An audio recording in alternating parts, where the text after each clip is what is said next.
আসসালামু আলাইকুম রহমতুল্লাহ। যে যেখান থেকে আমার ভিডিওটা দেখতেছেন সকলকে আন্তরিক মোবারকবাদ। তো আজকে যে বিষয় নিয়ে আপনাদের সামনে উপস্থিত হলাম, আজকে প্রশ্ন করছেন সোহান আহমদ শায়েস্তাগঞ্জ থেকে।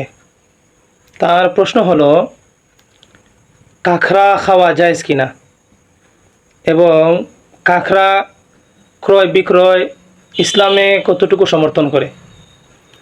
দ্বিতীয় আরেকটা প্রশ্ন হলো, কুচ্চা খাওয়া জায়েজ কিনা এবং সকল ধরনের ব্যাঙ, বিশেষ করে বড় একটা ব্যাঙ যেটারে আমরা ফানির ব্যাঙ বলে থাকি, গাওরা ব্যাঙ যেটাকে বলি, আমাদের গ্রাম্য ভাষায় গাওরা ব্যাঙ বলা হয়, শামুক এবং ঝিনুক, এগুলাও খাওয়া জায়েজ কিনা। সোহান যে প্রশ্ন করছেন, স্বাভাবিকত এই সমস্ত প্রাণী বা শামুক এবং ঝিনুক আমাদের গ্রামগঞ্জে বেশি পাওয়া যায়। শহর বন্দরের মানুষ ক্রয় বিক্রয় করে, আর গ্রামগঞ্জে বেশি এগুলা স্বাভাবিকত বেশি মিলে। তার এত সুন্দর প্রশ্ন করার জন্য তাকে আন্তরিক অভিনন্দন। তো আমরা প্রথম আসি কাঁকড়ার বিষয়ে। কাঁকড়া বর্তমানে আমরা যেটা দেখতেছি ইন্টারনেটের যুগে বা পত্রপত্রিকায় দেখি, দক্ষিণ অঞ্চল বিশেষ করে খুলনা বিভাগে, খুলনাতে বর্তমানে কাঁকড়ার প্রচলনটা বেশি, তারা চাষাবাদ করেন। তো কাঁকড়ার যে বিষয়টা, কাঁকড়াটা এটা মুসলমানদের জন্য কোনোভাবেই খাওয়া জায়েজ না, এবং কি কাঁকড়া ক্রয় বিক্রয় করাও জায়েজ না। মুসলমানে কাঁকড়া খাইতেও পারে না, তার ক্রয় বিক্রয়ও করতে পারে না। ফতোয়ায়ে আলমগিরি খণ্ড নম্বর 3 পৃষ্ঠা নম্বর 114। তো আমরা একটা বিষয় মীমাংসা এইভাবে পাইলাম যে কাঁকড়া খাওয়া মুসলমানদের জন্য জায়েজ না, কাঁকড়া ক্রয় বিক্রয়ের জন্যও ইসলামে সমর্থন করে না। 2 নম্বর সোহানের যে প্রশ্ন, কুচ্চা। কুচ্চা এটাকে বইয়ের ভাষায় ইল মাছ বলা হয়। কুচ্চাকে বইয়ের ভাষায় ইল মাছ বলা হয়। তো কুচ্চার বিষয়টা প্রথমত আমাদের মাযহাবের দিকে আসি।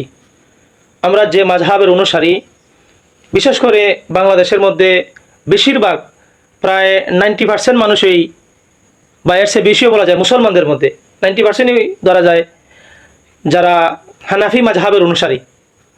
ইমাম আবু হানিফা রহমতুল্লাহি আলাইহি কুচ্চাকে মাকরুহ বা অপছন্দনীয় বলছেন। কারণ কুচ্চার মধ্যে আঁশ নাই। আঁশ বলতে আমরা গ্রাম্য ভাষায় মাছের পাতি বলি, এই জাতীয়, বা আমাদের গ্রামগঞ্জের অঞ্চলে মাছের আইসলাও বলে থাকেন। আঁশ বইয়ের ভাষায়, যেহেতু কুচ্চার মধ্যে আঁশ নাই, আর ইমাম আবু হানিফা রহমতুল্লাহি আলাইহির মতে যে মাছের মধ্যে আঁশ আছে, আঁশ যুক্ত মাছ অর্থাৎ ফাতিযুক্ত মাছ খাওয়া আমাদের মাযহাব আবু হানিফা রহমতুল্লাহি আলাইহির মতে খাওয়া হালাল। সুতরাং কুচ্চা আমাদের মাযহাব মতে অপছন্দনীয়, মাকরুহ, খাওয়া যাবে না। তো কুচ্চার বিষয়ে আমরা যে ফলাফল পাইলাম যে কুচ্চা খাওয়া আমাদের মাযহাব মতে মাকরুহ, অপছন্দনীয়, আমরা খাইতে পারবো না। তৃতীয় আরেকটা বিষয় হলো ব্যাঙ। ব্যাঙ এটা জলে স্থলে উভয় জায়গাতেই মিলে। সুতরাং এটা কোনোভাবেই কোনো মাযহাবে খাওয়া জায়েজ না। যেরকমভাবে হানাফি মাযহাবে, এইরকমভাবে শাফিঈ মাযহাবে, এইরকমভাবে মালিকি এবং হাম্বলি মাযহাবেও ব্যাঙ খাওয়া কোনোভাবেই জায়েজ না। 4 নম্বর প্রশ্ন, শামুক। শামুক ও ঝিনুক।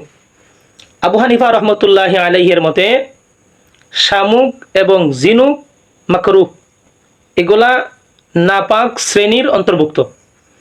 অন্যান্য মাযহাবে এগুলাকে খাওয়া জায়েজ বলছেন। আমরা যেহেতু আবু হানিফা মাযহাবে হানাফির অনুসারী, আমরার মাযহাবে শামুক এবং ঝিনুককে অপছন্দনীয় এবং শামুক ও ঝিনুককে নাপাক বলা হয়, যার কারণে ঝিনুক এবং শামুক খাওয়া আমাদের মাযহাবে জায়েজ না। অন্যান্য মাযহাবে খাওয়া জায়েজ, আমাদের মাযহাবে শামুক এবং ঝিনুক খাওয়া জায়েজ না। আশা করি এই 4টা মাসআলা আমরা বুঝতে অসুবিধা হয় নাই, বুঝতে পেরেছি। আল্লাহ তাআলা সকলকে সুস্থতা এবং নেক হায়াত দান করেন। আমিন।